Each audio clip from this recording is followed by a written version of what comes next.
à tous, bienvenue dans ce nouveau rendez-vous de l'apprentissage. Aujourd'hui, on va parler de la maintenance. Alors moi, c'est Jonathan et aujourd'hui, j'accueille 3 invités pour traiter ce sujet très vaste.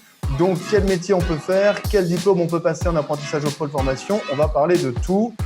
D'abord, j'accueille Donaldi. Donaldi, toi, tu as 23 ans, tu as eu un bac pro MEI et tu es aujourd'hui en BTS maintenance, c'est ça? Salut Donaldi. Oui, salut, oui, c'est bien ça. Enchanté. Alexandre, tu es Enchanté. responsable de pôle maintenance. C'est ça, enchanté, bonjour. Enchanté. Et enfin, Sophie. Sophie, tu es conseillère d'alternance. Tout à fait, bonjour. Bonjour à tous. Alors, vous qui regardez, vous pouvez poser toutes vos questions sur l'alternance. On a un chat et un formateur et un conseiller qui vous répondent en direct. Donc, n'hésitez pas à partager tout de suite le live et à aller chercher vos amis, les faire venir pour qu'eux aussi puissent répondre à toutes les questions et pour en apprendre un maximum sur la maintenance. Alors, pour commencer, toi, Donaldi, tu es déjà alternant en maintenance. Donc, quel est ton métier? Est-ce que tu peux nous expliquer de manière simple ton métier? Qu'est-ce que tu fais? Oui, moi déjà en maintenance, nous sommes appelés à diagnostiquer les pannes, anticiper les pannes avant que la machine ne tombe en panne et à les réparer. Donc C'est c'est tout. ça, et on s'imagine une entreprise industrielle, ils ont des tas de machines sur des chaînes de production, quand elles tombent en panne, c'est vous qu'on appelle ou vous anticipez les pannes, c'est ça en gros, j'ai bien résumé? Oui, oui, c'est bien ça, on anticipe les pannes. Quand on nous appelle, ça veut dire que non, la machine est complètement à l'arrêt. Donc du coup, on va pour intervenir sur la machine. Ok.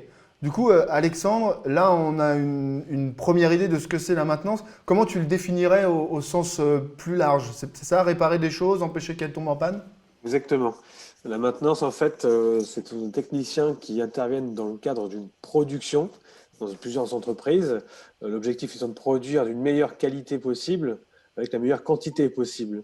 Donc, du coup, on veut ne pas subir ces pannes-là, voire améliorer le système, ou alors, quand c'est déjà en panne, intervenir le plus vite possible sur Mais du coup, différentes technologies. c'est hyper large, ça nécessite d'avoir une connaissance de tout un tas de machines, de tout un tas de secteurs différents. Voilà, une connaissance, des qualités d'observation, de déduction, une logique et du coup des connaissances techniques électriques, pneumatiques, hydrauliques, mécaniques, automatisme, voilà, beaucoup de technologies différentes et intéressantes et connectées même.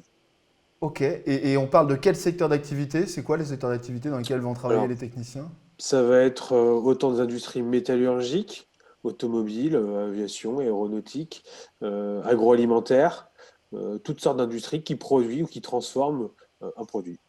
Très bien, alors si vous nous rejoignez, je rappelle qu'on est en train de parler de maintenance. Donc voilà, vous pouvez vous installer, commencer à poser vos questions sur le chat. On a un conseiller et un formateur du pôle formation qui vous répondent en direct et qui répondent à toutes vos questions sur la maintenance et sur les formations d'une manière générale. Alors du coup, pour parler formation maintenant, Donaldi, toi, à la base, pourquoi tu es allé vers l'alternance? Si je suis allé vers l'alternance, parce que c'est grâce à l'alternance, on peut facilement trouver du boulot, on peut facilement intégrer un emploi. Et en plus, l'alternance est plus avantageux. On apprend facilement sur le terrain et on fait moins de cours. Et c'était quoi ton parcours avant ça? D'où tu venais? Quel a été ton parcours scolaire avant d'arriver à l'alternance? Avant d'arriver à l'alternance, j'ai fait un bac scientifique au Congo-Brazzaville et j'ai fait de la fac à Dakar, je faisais de l'informatique et je travaillais en amont avec mon frère qui a un BTS maintenance. Et puis de là-bas, je suis arrivé en France et j'ai commencé par un bac maintenance parce que ce que je faisais sur Dakar, ça m'a bien plu. Et il m'a dit pour continuer dans ce domaine-là, il faut faire de la maintenance. Du coup, je me suis lancé dans la maintenance. Ok. Et alors, du coup, Sophie, là, on voit le cas de Donaldi qui est passé par l'université, puis par un bac, un bac en alternance. Est-ce que c'est quelque chose qui arrive? Explique-nous d'où viennent un peu les jeunes qui s'inscrivent en alternance. Alors, nos jeunes arrivent de différents horizons. Il y a les poursuites classiques de filière à l'école. Et après une troisième, ils vont faire un bac pro en maintenance, un BTS, ou après un bac, ils vont venir faire un BTS. Ça, c'est la poursuite logique des filières. Mais on a aussi des jeunes plus atypiques, comme Donaldi, qui ont un cursus, alors lui, c'était plus universitaire, qui sont venus sur les formations professionnelles. Des jeunes qui sont demandeurs d'emploi, qui viennent de la mission locale, donc de différents horizons, et qui viennent se former dans nos métiers, dans la maintenance, par la voie de l'apprentissage aussi, parce que pour eux, pour ces jeunes-là, c'est un moyen aussi de reprendre les études, car ils seront rémunérés. C'est ça aussi l'intérêt aussi pour ces jeunes de revenir par ces formations par la voie de l'apprentissage. Donc il y a de la place pour tout le monde, on peut venir de n'importe où. Complètement. Moi par exemple, j'ai 34 ans, je le dis sans aucune timidité. Est-ce que je peux encore venir au pôle formation? Comment ça se passe pour les gens qui ont déjà eu peut-être une autre carrière professionnelle ou autre chose? Il y a de la place pour les gens comme moi par exemple? Oui, c'est tout à fait possible parce que bon, donc pour les jeunes, c'est jusqu'à 30 ans avec l'apprentissage, mais pour les adultes, il n'y a pas d'âge, je dirais, et là, il y a tout ce qui est contrat de professionnalisation, titre professionnel, il y a différents dispositifs qui peuvent exister pour accompagner la personne. D'accord. Donc là, vous voyez, là, je viens de poser la question pour ce qui me concerne. Vous, devant votre écran qui nous regardez, n'hésitez pas aussi à interroger le formateur ou le conseiller du pôle formation qui est en ce moment connecté et à lui demander, moi, avec mon parcours, est-ce que je peux venir au pôle formation ou pas? Voilà. Ils sont là pour ça, donc posez vos questions. Sophie, les diplômes, très rapidement, très simplement, juste l'éventail de diplômes en quelques mots, c'est quoi? Alors, il y a différents niveaux, hein, donc avec les bacs, bac, BTS, tout ce qui est master, bachelor, école d'ingénieur. Alors, en maintenance, en électrotechnique, en automatisme, voilà, il y a plusieurs technologies au travers de ces diplômes. Mais voilà, c'est un panel très large. Ça va du niveau 4, donc bac, au niveau bac plus 5, hein, où il y a possibilité de se former dans la maintenance. Un bel éventail, quoi, déjà. Un bel éventail. Là, on va revenir au cas de Donaldi, lui qui est déjà au pôle formation. Tu peux nous expliquer un peu comment ça se passe quand on est en formation de maintenance? Comment ça se passe l'école, la formation? Est-ce qu'il y a des cours, des ateliers? Tu nous expliques un petit peu? La formation au pôle formation, ça se passe en 2 étapes. Comme dans tout métier, on ne peut pas passer à la pratique sans avoir pu effectuer une partie théorique. Donc, on est obligé de passer par la salle et puis faire la pratique. Donc, en gros, ça se passe en 2 étapes. On a une partie cours, partie pratique. En cours, on a des PC à disposition, on intervient, soit du DAO, des assistés par ordinateur, on a des trucs, des simulations à faire sur PC, on projette le cours au tableau, le formateur nous explique le cours. En atelier, on a des machines mises à disposition. On a des machines qu'on peut retrouver aussi en entreprise, les mêmes machines. On nous met en situation réelle d'entreprise. On met des pannes, on doit diagnostiquer des pannes, on met des simulations et tout ce qui va avec et on intervient sur ces machines-là. Et comment ça se passe, les PAM? Il y a les formateurs qui viennent le Oui, week-end oui. pour casser les machines le lundi pour que les élèves Non, puissent. non, non. C'est pas ça. C'est juste que non. Le formateur nous dit de se déplacer un peu. On se déplace, on va dans une salle. Lui, il vient, il simule une panne. Une fois que la panne elle est simulée, on nous appelle, on revient sur la machine, on essaie de trouver c'était quoi le problème. On a une procédure à suivre. Au début, ça paraît dur, mais après, à force, on s'applique. À force de s'exercer aussi, on se rend compte au final que c'est très simple. Alors, on On a des s'amuse temps de bien en maintenance, théorie, en fait. on a des temps de théorie en salle, des temps de pratique en virtuel même. On peut avoir affaire à de la réalité virtuelle. On est sur une machine, on a un vrai diagnostic de panne à faire, ce qui permet de ne pas se mettre en danger. Et derrière, on va effectuer ces mêmes pannes-là ou d'autres, bien sûr, sur de vraies lignes de production. On a des lignes de production, des moyens pédagogiques aussi techniques qui nous permettent de simuler des pannes et on fait appel aux jeunes pour diagnostiquer ces pannes-là, des pannes qui peuvent vraiment être arrivées en industrie avec des contraintes. On peut y apporter des contraintes aussi dites industrielles, avec Et, derrière des contraintes de production, par exemple. et pour vous, ça nécessite d'avoir quand même un panel très large de machines parce que pour Oui. que les jeunes puissent connaître un petit peu toutes les applications possibles, les différents secteurs Un industriels, panel large et comment, puis avec des technologies à jour, avec des composants de la même génération que la nôtre, quoi. Celle utilisée en entreprise aussi. Donc il faut qu'on tienne à jour, nous, continuellement. Et les machines, il faut qu'elles suivent aussi, il faut qu'elles soient à jour. et l'humain, les formateurs, ils viennent d'où en fait, les formateurs en maintenance? Ce sont eux-mêmes des techniciens de maintenance qui Ouais, la ont… plupart on est tous des industriels de base, hein. On n'a pas on n'a pas voulu être formateur en sortie de cours. On a déjà tous pratiqué nos métiers dans l'industrie. Alors c'est le cas le plus souvent, c'est technicien de maintenance, responsable de maintenance ou en production, peu importe, ou chargé d'affaires, mais ce sont des gens qui viennent de toute façon de l'industrie. Ouais, qui connaissent le chemin qui va être celui de quelqu'un comme Donaldi, par exemple. Ce sont vous êtes quasiment collègues de travail, en fait. Vous pratiquez le même métier, quoi. Exactement. Oui. On n'a pas du tout la même C'est- relation que dans l'éducation, par exemple, l'éducation nationale, je veux dire, où là, on est un professionnel qui s'adresse aussi à un professionnel ou un futur professionnel. Ce sont des gens qui peuvent aussi très bien revenir à l'avenir, non pas en tant qu'apprenti, mais en tant que tuteur ou professionnel faisant appel à un apprenti, faisant appel à nous pour une future formation aussi, par exemple. Donc, on n'a pas du tout le même dialogue, le même contact. Au niveau de la répartition du temps, Donaldi, comment ça se passe? Comment est divisé ton emploi du temps entre le pôle formation et l'entreprise? Pour le temps, nous avons 15 jours en formation et 15 jours en entreprise. Du coup, toi, tu préfères ce temps en entreprise ou tu préfères le temps en formation? Non, moi, je dirais bien que je préfère passer du temps en entreprise, mais avant de pouvoir acquérir toutes les connaissances que j'ai pu acquérir et la dextérité ou bien la manière de faire et de pratiquer et tout. Il faut d'abord bien aussi avoir les bases. Il faut avoir la partie théorique pour mieux pratiquer en entreprise. En fait, l'entreprise, ça permet de concrétiser ce qu'on a vu en cours. On approche en cours différentes techniques pour le diagnostic de panne, entre autres, ou de l'amélioration machine. Le fait d'être en entreprise concrétise directement dans la période d'après ce qu'on a vu en cours. Ouais, il y a une vraie complémentarité, quoi. Exactement. Euh, Nous, on a des formateurs qui communiquent avec les entreprises. Ce sont des référents en formation, qui communiquent avec le référent entreprise. Et du coup, ça permet de voir ensemble ce qui a été vu, non acquis ou à renforcer en cours, ou à renforcer l'entreprise.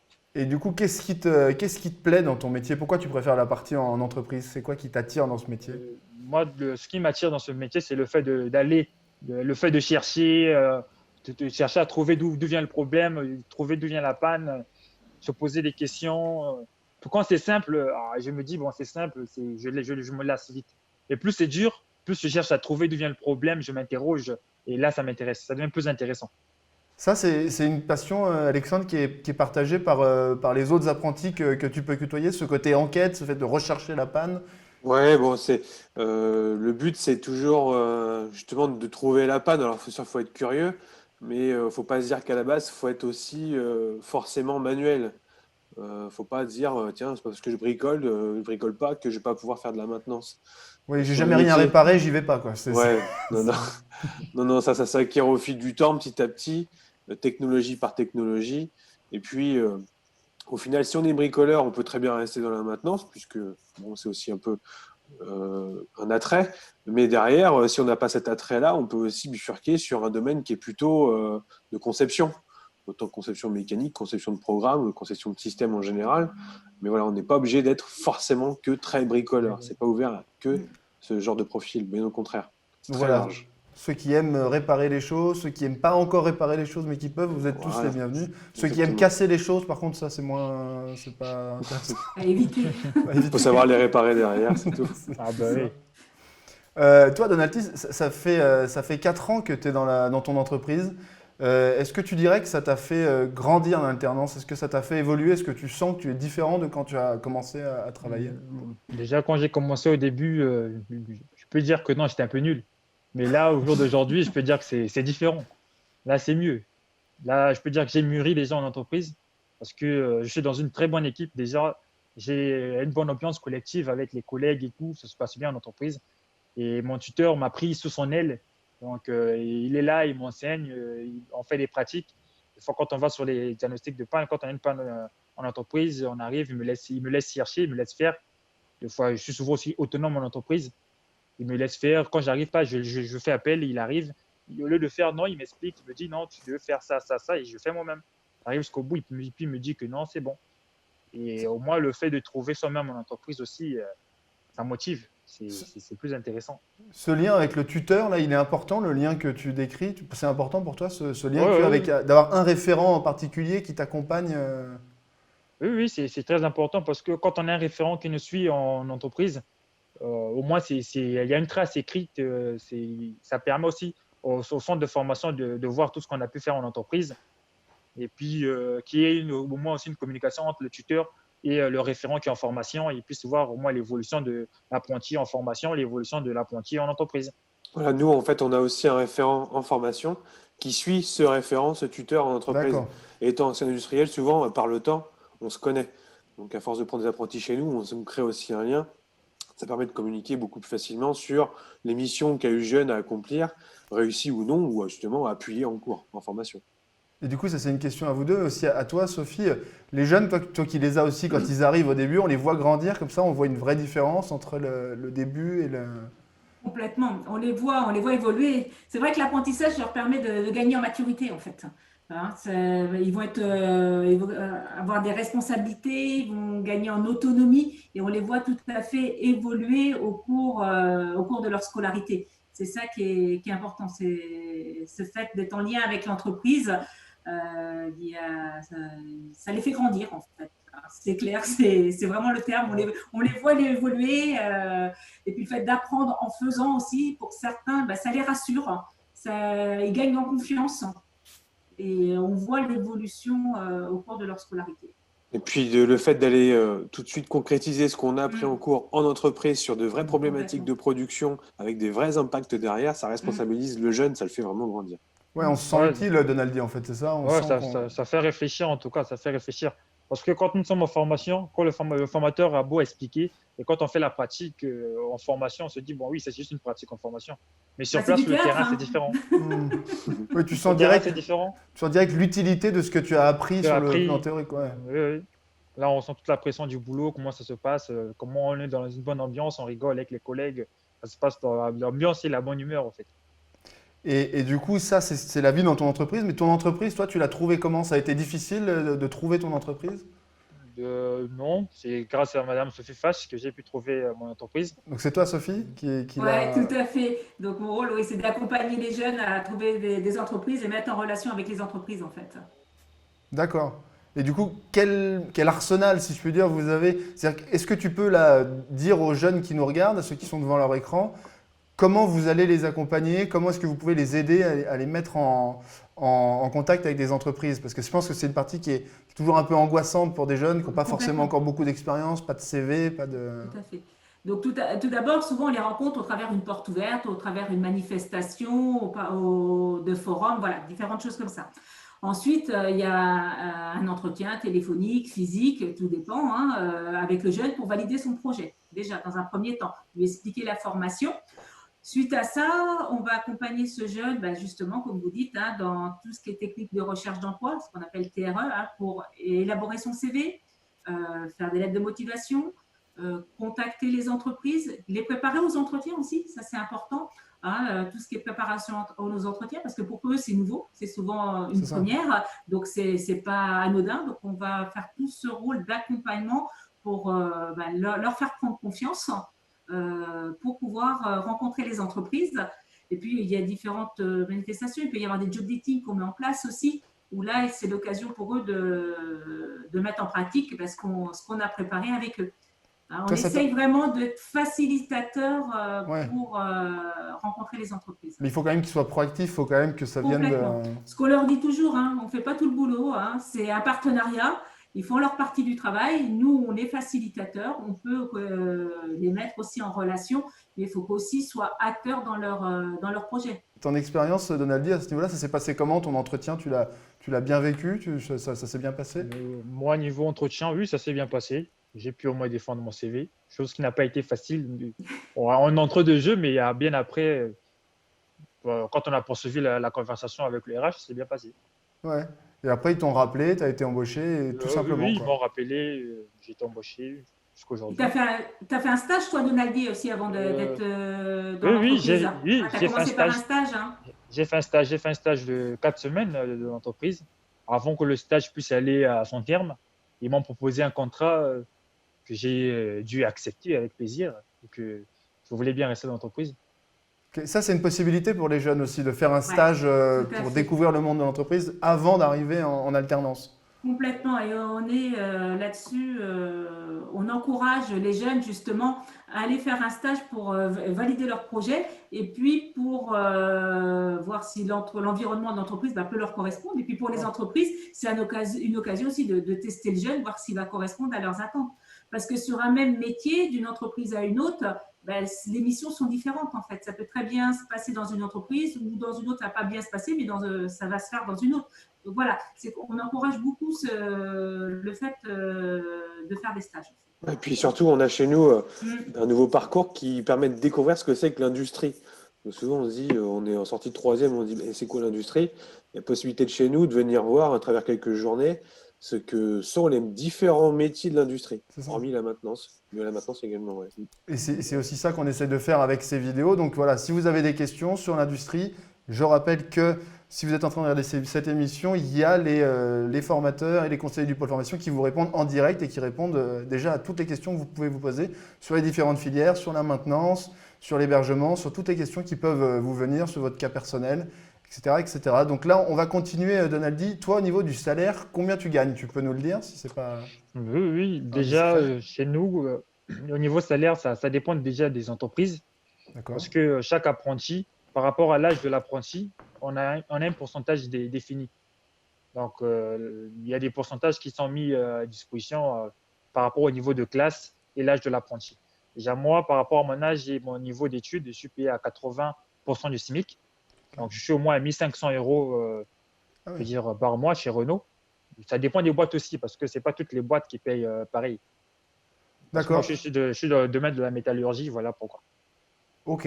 Sophie, ça, les rémunérations, c'est comme Alors, l'explique Donaldi, c'est oui, fonction des âges, des diplômes, comment ça se tout à passe? fait. Bon, un jeune, pour donner une fourchette, qui démarre, qui a 15-16 ans, qui démarre en apprentissage, minimum, ça sera dans les 400 euros. Là, dans le cadre de Naldi, on est sur un jeune qui est majeur, qui a déjà fait un bac pro en apprentissage. Donc, lui, il est dans le haut de la fourchette, en fait, au niveau de la rémunération. Et il est dans, comme il dit, il est dans une entreprise de la métallurgie. Donc, il faut savoir qu'en fonction des entreprises métallurgie, au niveau de leurs conventions, rémunèrent plus fort leurs apprentis, en fait. D'accord. Voilà. C'est pour ça que lui, il est sur des. C'est un jeune qui a 23 ans, qu'il est sur une fourchette haute au niveau de la rémunération. Et alors, du coup, comment est-ce que tu vois l'avenir, toi, Donaldi? Comment tu te vois là dans 10 ans et puis même l'année prochaine, c'est quoi la suite pour toi? Moi, déjà, dans 10 ans, déjà, obtenir mon BTS l'année prochaine. Une fois que j'aurai validé mon BTS, si mon entreprise me propose un CDI, j'y reste pour pouvoir devenir plus tard peut-être CU, chef d'unité, pour pouvoir manager une équipe, ou bien faire une formation de management, pourquoi pas. Et dans le pire des cas, je ferai l'école d'ingénieur C'est pour pire des cas. pouvoir Au pire des cas, oui. Si en reste, bon, Ouais. il y aura peut-être ingénieur. devenir ingénieur. Ok, ça c'est Sophie justement, ça on a fait le tour là de l'éventail des possibilités qui peuvent s'offrir aux apprentis qui sont Alors, dans le cas là, de oui, Donaldi. on a vu là, toutes les formations possibles, mais on se rend compte que de plus en plus, nos jeunes sont quand même dans la poursuite d'études. On le voit hein, au fur et à mesure des ans. Là, sur nos bacs pro, ben, il y en a bien au moins 80%, 90% qui vont poursuivre sur des BTS. Sur les BTS, ça va poursuivre, allez, 30 à 50% vont poursuivre sur des bachelors, des écoles d'ingé, des licences. Voilà, ils sont beaucoup dans la poursuite d'études, mais ceux qui ne poursuivent pas vont à l'emploi et trouvent des emplois dans leur métier ensuite. Et alors du coup, en parlant d'emploi, Alexandre, est-ce que ça embauche hein, maintenant s'il y a du boulot? Ça se passe comment? Oui, ouais, ça embauche. Nous, on a même affaire à des entreprises qui demandent à avoir des techniciens de maintenance chez eux. Le technicien supérieur de maintenance, c'est même très demandé au niveau BTS. Donc ça, c'est le Euh, niveau de Donaldi. voilà, c'est le niveau de Donaldi. T'es Ouais. une Donc c'est denrée vrai rare, que Donaldi, quoi. Ah bah oui, Donaldi a de fortes chances de se faire embaucher d'une entreprise dans une autre. Je lui souhaite qu'il reste aujourd'hui chez oui. ACI. Mais c'est vrai que la plupart des entreprises recherchent aujourd'hui des techniciens de maintenance. Alors, à travers ça, en fait, même si on est embauché, il faut quand même continuer à se former, à se mettre à jour à travers les logiciels, les nouvelles générations de produits, surtout en automatisme, en robotique. Il y a beaucoup, beaucoup de choses qui évoluent. On parle de maintenance aussi prédictive, celle qui peut prévoir la panne dans X temps. Aujourd'hui, on parle de technologie 4.0, de réalité virtuelle, d'objets de plus en plus connectés. Donc, le technicien de maintenance a tout intérêt aussi, même nous formateurs, bien sûr, centre de formation, à se tenir au courant de ces technologies-là, pour de manière à ce que l'entreprise puisse toujours s'équiper de cette technologie-là et puis faire avancer aussi ses propres Oui, connaissances. chaque fois qu'une technologie arrive, en fait, il va falloir des techniciens de maintenance Oui, pour oui, arriver à comprendre et réparer oui, cette technologie, quoi. oui, Donc oui. c'est Exactement, ouais. Voilà pourquoi il y a toujours des anciens qui sont dans les entreprises, même après avoir pu obtenir leur diplôme. Des fois, ils vont encore se reformer pour pouvoir ouais. acquérir d'autres connaissances parce qu'il y a des nouvelles technologies qui viennent à peine de sortir. Grâce à ça, du coup, ça embauche dans beaucoup de domaines.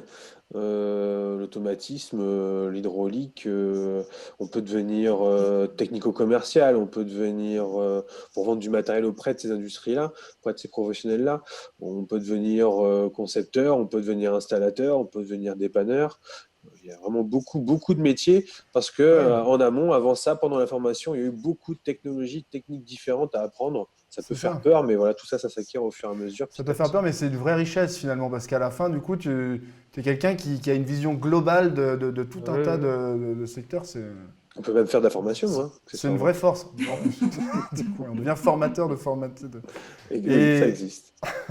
Et du coup, pour conclure, toi, Alexandre, si tu devais donner un message aux jeunes et aux moins jeunes qui nous regardent et qui peuvent, là, avec toute la conversation qu'on vient d'avoir, être attirés par la maintenance, qu'est-ce que tu aurais envie de leur dire pour leur donner envie de venir en alternance? Que vous reconnaissiez parce que vous êtes bricoleur ou non, ça c'est pas grave. On a tellement de technologies, même si vous n'approchez que d'une seule à la base, électricité, pneumatique ou mécanique, vous pouvez très bien en approcher beaucoup plus que ça. Et du coup, vous élargir vous-même un éventail d'embauches et de métiers derrière, très important. Voilà. Et en plus, ça permet de toujours se maintenir à un niveau, technologiquement parlant, dans beaucoup de domaines. Et toi, Sophie, ça serait quoi ton message aux jeunes pour qu'il y ait toujours plus de jeunes qui viennent te voir l'année Faut prochaine? pas qu'ils hésitent. Nous, notre souci, les entreprises, généralement, on les a pour faire l'alternance. Les entreprises, on les a. Ce qui nous manque souvent, c'est les jeunes. Donc, c'est vraiment un secteur d'activité où il y a du travail et il y aura encore du travail demain. Comme ça s'automatise de plus en plus dans les entreprises. Donc, on est vraiment sur un champ des possibles très, très ouvert. Toi, Donaldi, si tu devais parler aux jeunes qui regardent la vidéo, là, on arrive au terme de cette vidéo, comment tu leur donnerais envie de venir en alternance et de venir découvrir la maintenance? En tout cas, moi, je les inviterais bien à venir visiter le pôle formation, voir ce qui s'y trouve, voir les machines, les installations, comment on forme les jeunes. Peut-être que ça les intéresserait bien de faire des stages et découvertes, comme j'ai eu à faire moi-même au tout début de ma formation. Je suis venu visiter le pôle formation, ça m'a bien plu. Au départ, je me sentais un peu inquiet quand j'ai vu les câbles et tout, mais après, le métier m'a bien plu. Je les invite bien aussi à faire de même. Au moins, comme ça, ils pourront savoir les jours portes ouvertes, faire des stages de découverte pour pouvoir toucher un peu le métier par eux-mêmes, essayer de tester. Et puis, on verra bien par la suite si ça les plaît ou pas. Ils pourront trancher à la fin. Voilà, donc merci pour le mot de la fin, Donaldi. Venez vous faire votre propre idée et vous aussi découvrir les métiers de la maintenance et tous les métiers qu'on peut apprendre en alternance au pôle formation. Donc, il ne me reste plus qu'à vous saluer tous les trois, vous dire merci. Merci. Pour vos interventions et d'avoir pris le temps de venir nous donner un petit peu, permettre d'en savoir plus sur la maintenance. Voilà, moi je vous dis tous à très bientôt pour un prochain rendez-vous de l'apprentissage. À bientôt.